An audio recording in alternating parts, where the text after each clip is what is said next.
Wherever you're listening in the world, it's a pleasure to welcome you to IsraelCast, the podcast powered by Jewish National Fund USA, your voice in Israel. I'm Steven Shalowitz, first reminding you that for over 120 years, Jewish National Fund USA has been the premier philanthropic movement for the land and people of Israel.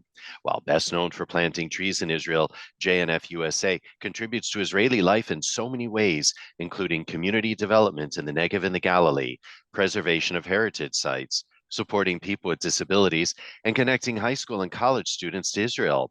To learn more and to see how you can contribute, do visit jnf.org. Once again, jnf.org. Plus, if you haven't done so already, we'd love it if you subscribed, rated, and reviewed us, 5 stars, of course. Do so wherever you get your podcasts, and we'd love it too if you shared the show within your orbit. As for this episode, it's an absolute honor to welcome Nir Alon to the program. Now, Nir is one of the co-founders of Civil Squads of Israel, whose mission is to fully provide every community with the tactical equipment needed to defend themselves as they return to rebuild their lives and their land. And we have Nir joining us now on the line via Zoom from his home in Ra'anana, Israel. Nir, welcome to the program. Hi, Steven. Thank you for having me. Listen, it's so great to meet you, and I just love what Civil Squads is doing. And we should share with our listeners that you really came up with the idea, and it was born out of the fact that you experienced and survived the October 7th massacres yourself in your home kibbutz, where you grew up in Kibbutz Safa. So we're going to hear from your experience, what you went through with your family on that horrible, horrible day. But before we get to that, I do want you to share really Civil Squads, what it's all about, and the need that you saw in co-founding it. All right. As I said, sir, first of all, thank you for having me. It's a pleasure for me to be here.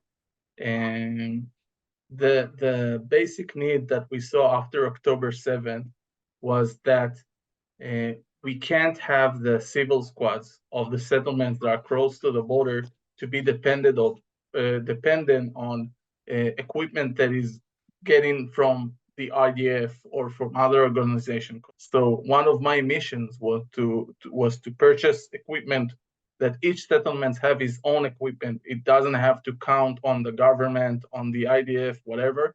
They're gonna have their own equipment so they can protect themselves whenever it's needed. Well, Nir, I'd love to direct our listeners onto your website, civilsquadisrael.com. Once again, civilsquadisrael.com. We'll have a link to it on the show notes page of this episode on our website, jnf.org/IsraelCast. And I want them to go on to it so they can learn really more about what you're doing. But there's a story on the homepage about Inbar Lieberman, and I want you to share that with our listeners. So in Bar Lieberman, she was the head of the civil squads in Kibbutz Nir Alon. It's a settlement close to Gaza border. And basically, they were one of the few kibbutzes that managed to protect themselves since they had a equipped armory. And they managed to pull back the terrorists and defend the kibbutz since they were equipped on the proper way. They had enough guns, they could protect themselves. Unfortunately, there were a lot of settlements that weren't equipped properly, and since the amount of thousands of terrorists bursting the fence, a lot of kibbutzes didn't have enough equipment so they can protect themselves, and those kibbutzes we heard on the news, unfortunately. Right. Well, let's go back though to Inbar, because we do want to give her, as we say in the U.S., a shout out, because although she, as I understand it, she closed the gates to the kibbutz, right? So it was all sealed off, so the terrorists weren't able to go in. But she actually ended up killing 5 terrorists, and the others eliminated 20 more terrorists because they were armed. If you want to just add anything more to that story. Yeah, I think that a part of the mission of Civil Squad was that we saw that wherever there was enough armory, enough rifles, enough equipment, the kibbutz was able to prevent terrorists from walking in and was able to defend itself. Other kibbutzes, they weren't equipped enough. We saw what happened in the news, and this was part of the reason that we established Civil Squad in Israel, to make sure that all the settlements across the border, north and south, and after that, even more can protect themselves. And talk about some of the equipment that's needed in the kibbutzim. So I can share that as you said, I'm from Kibbutz Sufa, which is close to the border, and one of my best friend was killed. He was in the civil squad. His name is Ido Khubara, Zichrono Livracha. I'm pretty sure that if Ido had the right equipment, ceramic vests, sights, binoculars, a good helmet, he could be alive right now. And I remember after we got evacuated from the kibbutz, I remember telling myself that I would never, ever let that happen again as long as it's up to me. I wanted to make sure that every settlement across the border have the enough equipment to make sure that this thing will never happen again. We already suffered one time, long time ago, the Jews, as the Holocaust. That was the second Holocaust that happened to us. People already said never again, and it did happen again. My mission right now is to make sure that it will never happen, that none of us will go through what we've been through already in October 7th. So you're looking for bulletproof vests, medic backpacks, helmets, rugged military grade boots, that type of equipment. And where are you procuring this? Most of the equipment we bought from the US. There is a lot of authorization that needs to be taken care of in order to get the right gear. So we don't buy cheap stuff because we're talking about human lives. So our focus is top gear as much as we can with all the standards, which is approved by the IDF that the civil squads can use it. And only after we make sure all of that, then we purchase the equipment. And beside that equipment, we're also doing a really big project right now with a couple of guys from Australia, firefighters. Basically, we're training all the settlements across Israel between 0 to 7 kilometers, north and south, teaching them how to cease fires. Because most of your viewers probably remember the terror that happened in the south with balloons, terror balloons. That we're talking about, beside the loss of human lives, there was also loss of a lot of money on crops that was lost. I remember myself as an ex-farmer waiting for hours to the fire department to come, but they have thousands of fires that needed to be taken care of, and once they got there, so the whole field was already ruined. And once I saw the technique that the firefighters from Australia are using, I was blown away. And then we decided that we're gonna teach the Israeli settlements how to do so, and we're getting amazing feedbacks from all the settlements that we already been through. And actually tomorrow there is a big event. We're going to a Druze village on the north, and we're gonna teach them how to use it. And we keep doing that until the end of May, where volunteers are going back to Australia. And we're trying right now, beside all the defensive equipment, we're trying also to raise money for season fire. So this is another project that we're taking, and we're getting amazing feedbacks. By the way, Nir, where are these Australian firemen from? And are they professional firemen or are they amateur? Can you talk a little bit about that? Their profession. They have an organization called Austrian Fire Support, I think. I'll make sure later, but they're professional, two firefighters that love Israel and wanted to come here and help. They were in contact with us one of my founders knew them a couple of years, and knew that they wanted to join in and wanted to to train the Israelis. And once we heard that, we made the connection. We brought them here, and we've been crossing the country with them, getting amazing feedbacks every settlement that we went through. I'm talking about on the north, we're talking about Be'eri, Ena Shlosha, kibbutzes that got like, they're ruined right now. Everything is ruined over there. Up to the north, if we're talking about Ki'in, which is a Druze settlement, or we're talking about Kfar Daniel, lots of settlements that were getting really good feedbacks. So we realized that this is another need that comes from the surface that needs to be taken care of. Random question.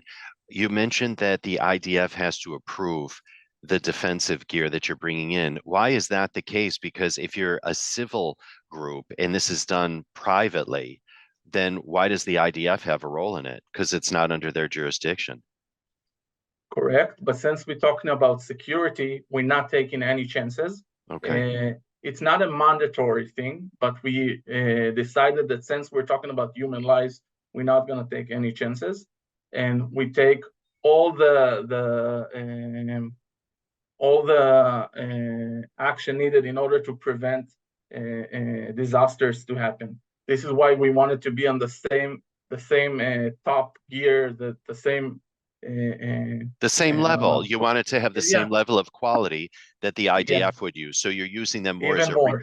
right. You're using them more as a resource. I think it's not approval, but it's as a resource to Yeah. vet the material that you're bringing in. Okay, I got it. That was just a question that I had.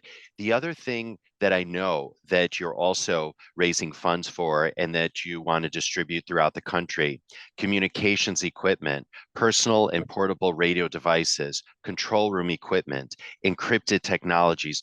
Talk about that. And, I'm particularly interested in battery operated radios, especially as it relates even here in the United States, because, dare I say, there are threats out there from China, from Russia against our electrical grid. And I always tell people that they should have a radio in their home that's battery operated, because in case our electrical grid is attacked, at least we have a way of knowing what's going on in the outside world and we can receive information. But in the Israeli context, I'd love you to share your thoughts about that.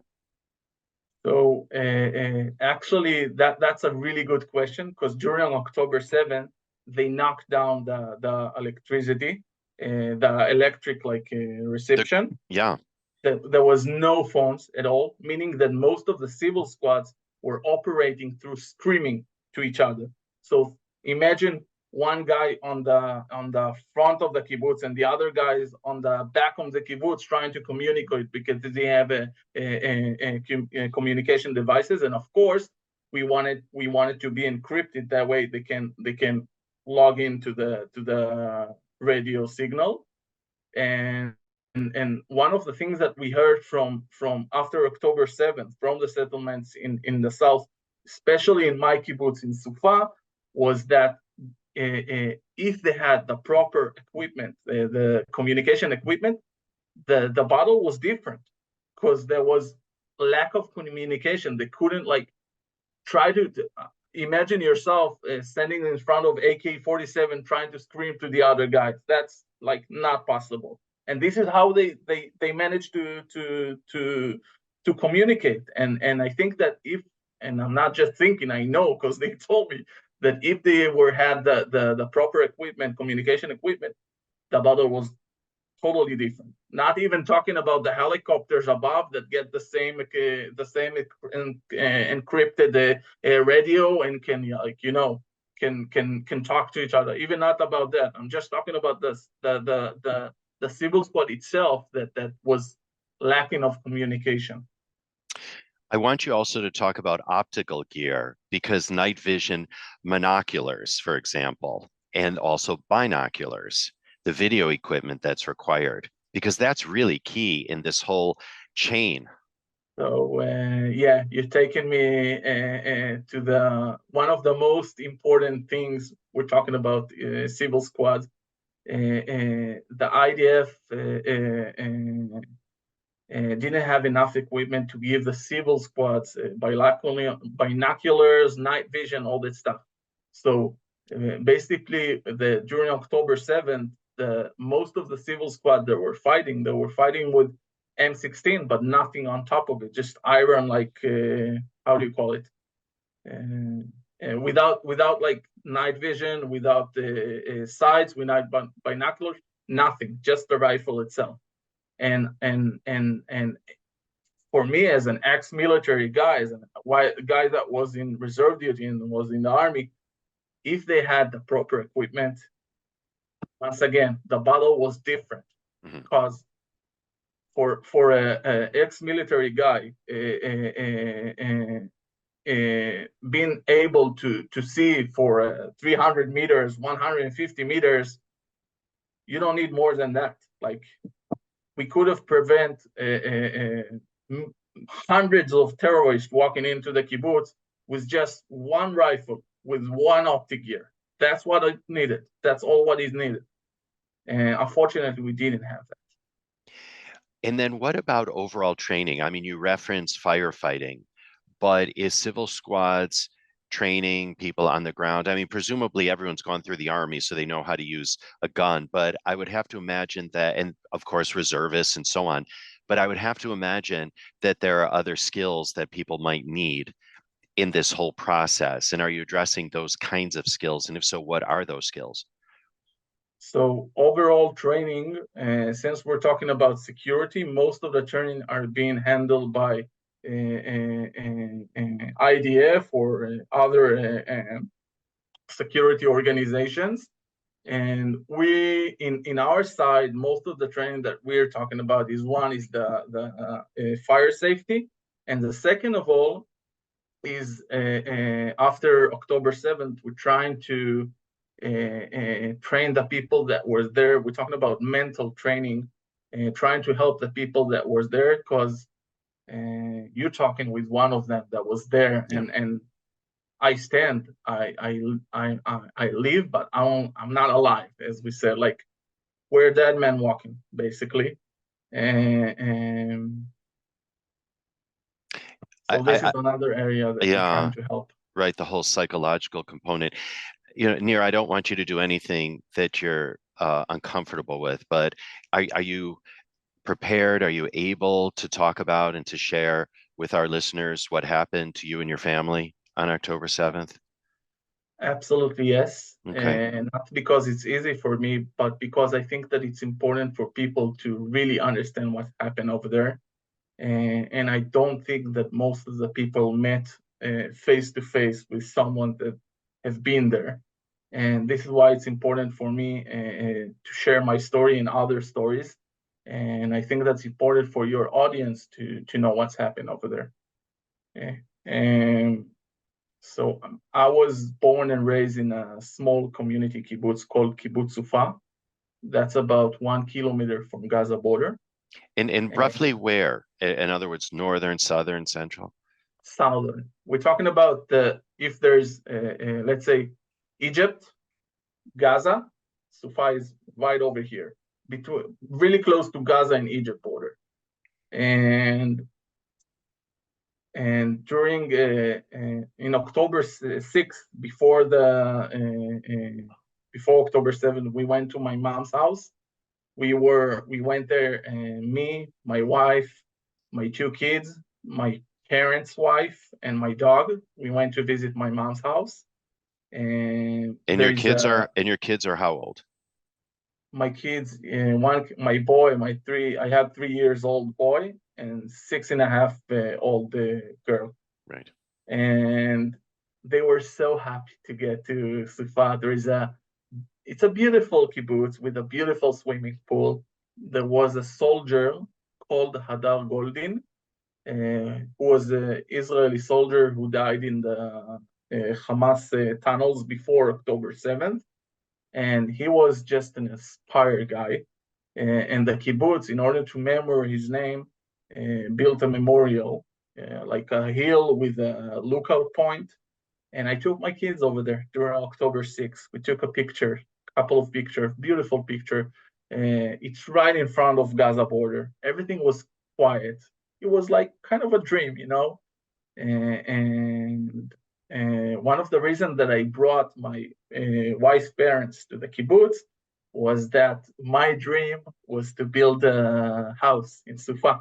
That was one of my main dreams, and my wife keep told me that there's a lot of there is war over there. So my wife told me once there's gonna be a year of quiet, then we can talk about it. And before October 6th, there was a year of quiet. It was peaceful.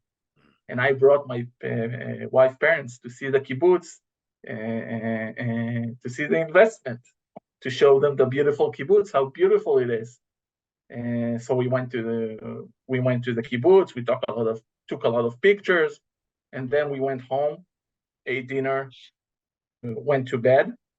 And during October 7th, in 6:30 a.m., we woke up to there's no other way to call it beside war. And we're talking about hundreds, even thousands of rockets above our heads. 20 minutes after the first rockets was fired, I start hearing shootings. Since I have a little bit military background, I knew that it was not from our side. I realized it's a machinery gun, AK-47, and it was hard. And one of the things that I remember the most is my wife and my daughter face, 6 years old, terrified. It was face of horror. And I didn't have any weapon with me before October 7th. I didn't want my kids to grow up with in a house that there is weapon in it, and I tried to avoid it for 20 years. So I didn't have a rifle. I didn't have anything. And once the shooting started, I realized that we're going to, who knows how much time of war. I ran out of the shelter, and all my family screamed like, "Go back! Don't go out of the shelter!" But I knew that I have to bring something to protect my family. So I went out. I brought a knife. I brought a couple of water bottles and a couple of bags, and I went back to the shelter. Not before asking my wife to try to lock it from the inside to make sure that we're safe. And then after she couldn't, I realized that basically we're sitting ducks. So I ran to all the house, locked the doors, sealing the windows, and ran back to the shelter. And we were about, I would say, 18 hours in the shelter, something like that. And war going on outside. And the neighbor that lives in front of my mom's house, Bernard Cohen, zichrono livracha, they shot him right out from the window. It was just the feeling that you can't do anything. It shuts you down. Like there's nothing you can do. You know that you're not equipped. And you see that your family faces, and they look at you. They admire you. My kids admire me. Like I'm their dad. I'm supposed to protect them. I'm the guy who's supposed to protect them. And I couldn't do that. I didn't have the equipment to make it happen. And so we sat there, and I was literally holding the hand, making sure they're not walking into the kibbutz. And lucky for us, we had a really strong civil squad in Israel. In Sufa, we're talking about only 4 people. 4 people in the civil squad. Nothing that we had only 4 rifles in Sufa. That was the armory of Sufa. And one of them, as I said, was Ido Chubara, a dear friend who died during the attack. And after 18 hours, the IDF, about 10 hours, the IDF arrived, but there were still a lot of shootings in the area, so we couldn't walk out, and it took a lot of time until they cleared the area. And all I remember is my child's face. It still, to be honest, it still haunts me. It was really hard to see their faces, like those cute, scary faces. And once we got out, I decided to evacuate ourselves to my house in Ra'anana, all my family. During that time, when we drove to Ra'anana, I got a text message called me to reserve duty. So we got to Ra'anana, I ordered my things, and a day later, I already drove to the north to reserve duty. I was there for a week. Then I got back home. And the minute when I realized that my family is not okay was when I got in. And the windows were sealed, everything was dark. And then I realized that there are two ways to be alive. One is them that you're alive, the other one is that you're alive with yourself, that your soul is alive. Then I realized there is going to be a long process to heal from what we've been through. And there were a couple of days where I couldn't lift myself up from the bed. Basically, I was not okay. And I remember my beautiful daughter, asking me, Dad, what can we do to prevent that happen again? And I looked at her and I promised her name is Shai, and I told her, Shai, I will do anything I can to make sure that it will never happen to you. You will always be safe going forward. And this is where I decided to establish a Civil Squad of Israel. And since then, this is my life mission, basically. I wanna make sure that it will never happen again. That's what I'm trying to do right now. Not only for your family, but for everyone in Israel, correct? Yeah, the lack of security that people feel right now is, we need to bring it back. We have to bring it back. And there's no other way. There's just no other way. I really appreciate your sharing your story, because I know how difficult it is for you to relive all that. We're 7 months on. Where do you think Israel is right now? Psychologically, maybe security-wise, anything that you want to share, really? Yeah, I will say, first of all, I would like to say that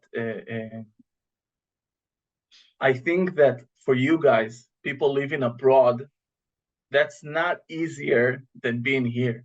Because as a person that actually I've worked in summer camp in the US in the URJ movement, and I also worked I went to summer camp for 6 years. Every summer I came back for 6 years, and then once I got back, I worked with actually a summer school here called Alexander Moss, which JNF is working with them. Yeah. Yes, we're very proud that it's a JNF project. Yeah. Amazing project. And since I learned I learned the Jewish community in the US, I realized that it's not easy being a Jew out there. It's not. This is like, for us, it looked like simple thing before October 7th. It looks simply. But for you guys out there, being Jewish, that's work. Like, you have to work to be Jewish. That's funny, but it's true.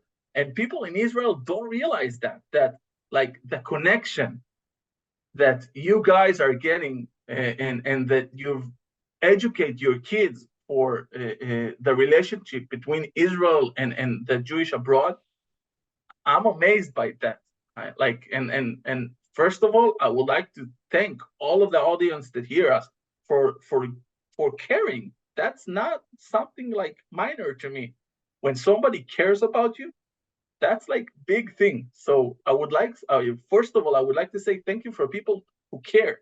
It means like you guys are saying, how can we help?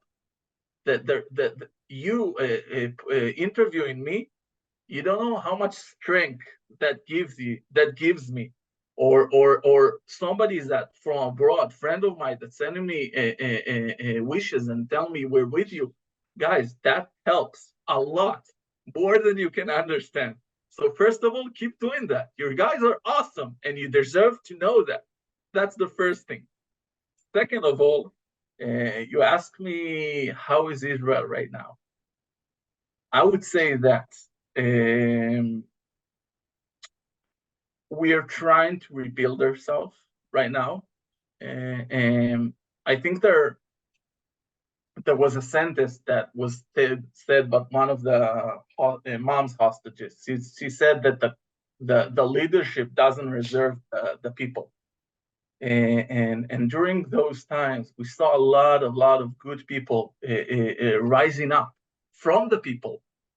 And I think that we have an amazing nation, amazing people that unfortunately during those tough times, and this is when you see them. But I'm optimistic, and I'll tell you why. Not because I'm optimistic myself. I'm a CPA. I'm not optimistic. We're not optimistic CPAs, but I can see the people in Israel, and I can see the Jewish people abroad, and we're stronger than any evil, no matter what. We're not gonna give up. That's not gonna happen. And our strength comes from our roots, deep inside the ground. And I think this is what helped us to rebuild ourselves. That's the main thing. Well, when I was in Israel in January, and first of all, thank you for your kind words on behalf of the Jewish community in the United States. You Again, for guys sharing that. so deserve it. You so deserve it.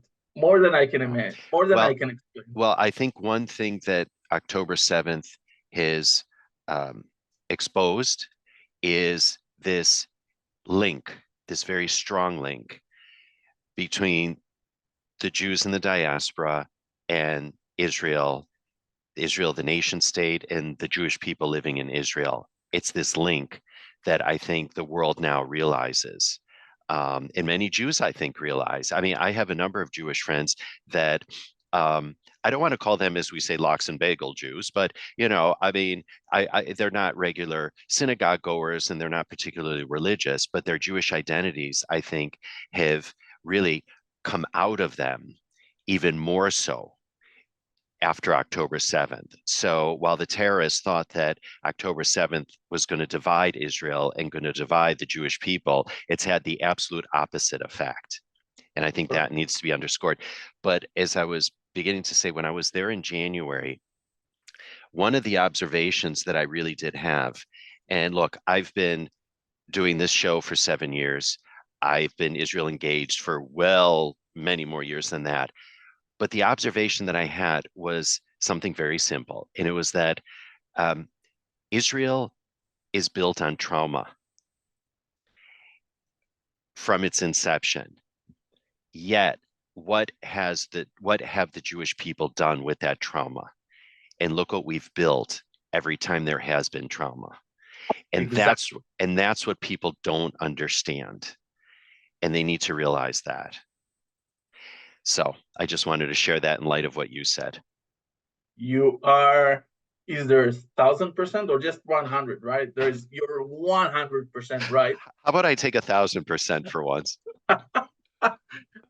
and yeah, sorry. No, you go ahead, please. I think that one of the things that distinguish us from the rest of that makes us different from the rest of the people, and I'm saying it modestly, not bragging about that, but is that every time that we get a strike, we get back on our feet and we keep moving. And once again, that's deep in our roots. And I think it's gonna keep happening. And there's just no this is how I grew up. There's no other way, and I'm more proud than now. I'm as a Jew. I'm more proud that I'm proud that I ever been as a Jew. And I'm telling you right now, before that, like we had a couple of talks, my wife and I, yeah, it's difficult here. Let's move abroad. I would never leave this beautiful country Listen, ever, listen, it's difficult ever. abroad right now, let me tell you. I know It's no picnic right now here either. you guys are you have difficulties, and I Yes. want to say once again to my, and I'm calling them by that, and I mean that, my brothers abroad, guys, we love you. We do love you, and we appreciate you. And we know what you've been through. Don't think we don't. We are. You haven't been here, but your heart is here, Yes, literally, and it we is. respect that. I respect that. And listen, as we say, right back at you. So I want to ask you, Nir, just a couple of other quick questions. So has your mom gone back to Kibbutz Sufa? Like, what's the status there right now? All the south, it's really close to Rafah area, Okay. and because of that, it's a restricted area. The kibbutz didn't go back yet. All the settlements in Eshkol Regional Council, they didn't come back yet. The settlements that are close to the border. Right now, not right now, since October, they evacuated Sufa to two cities. One of them is Ofakim, which is on the south, for people who are working in factories and stuff like that, and can't go way north. And the second city is Ramat Gan, which is in the, like, really close to Tel Aviv, in the city center. And most of the kibbutz is staying right now there. But you can't call it a house. That's not our house. Like, our house is the kibbutz. So we're waiting for coming back to our house, And how are your kids doing? physically or mentally. Both. Physically, they're okay. And you touch my weakest spot. Sorry. I'm No, sorry. that's fine. That's Well, fine. As well, every because human being. because um, people talk about PTSD, but Yes, it's not the P right now. It's not post. It's still traumatic stress disorder. We haven't gotten to yeah. PTSD. I can tell you that we all been taken care of. Me also. We have psychologists taking care of my family and all the kibbutz. Good. And but I can tell you that yesterday, my 6 years old daughter woke up in the middle of the night screaming, and I didn't understand what happened. And in the morning, this morning today, my wife told me that she had a dream of terrorists trying to run after her and seize her. And my wife had the same dream. My 3-year old child had the same dream. And one of my long-term missions, beside equipment, the civil squads, when I say equipment, it's equipment, physical and mental equipment. So my long-term vision would be a treatment for those brave people that fought in those battles, and making sure that they get the right treatment. This is another mission that we have. Yeah. And I know another aspect to civil squads is you can adopt a kibbutz. And if wondering if you can share a little bit about that, Nir.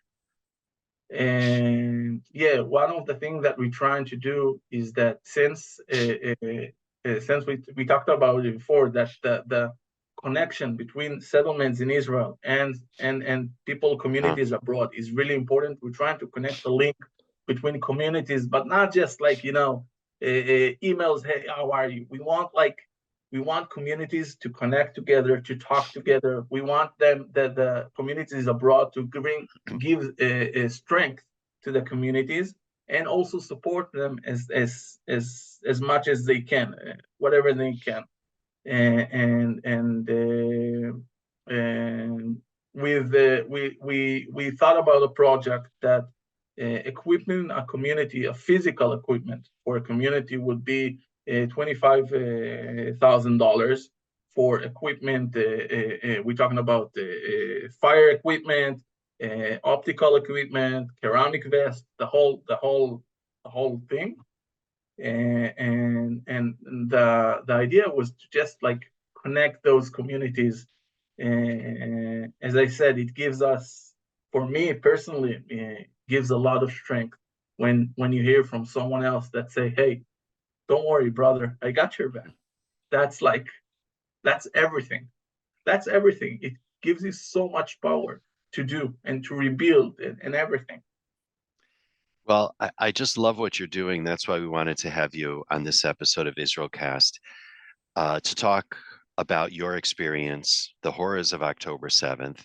But again, it's what Israel is doing now to move forward and to protect itself and its citizenry so that this doesn't happen again. And that's why we just say really to you and the entire team, kol hakavod. And really, we want to thank you so much for joining us here on this episode of IsraelCast. And I guess as we wind down and before we really sign off, Nir, is there any other point that you want to make or anything else that you'd like to share with our listeners? We have a very global audience. As I like to say, we even have listeners in countries that Israel doesn't have diplomatic ties with.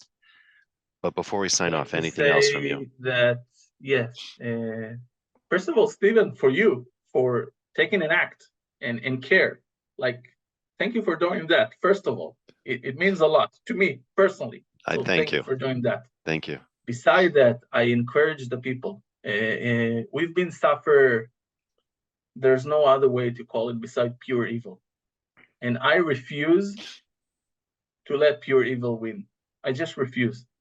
That's not how I'm going to educate my kids. And I'm sure any of us of our audience will agree with me that we don't want to let the evil wins. And that is why I encourage you, everyone, take an action, do something.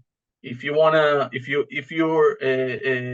wanna Jewish, for Jewish people that want to make aliyah, make aliyah. Other people that want to come and volunteer, come and volunteer. Other people that want to talk about and explain in their communities, do that. Other people that can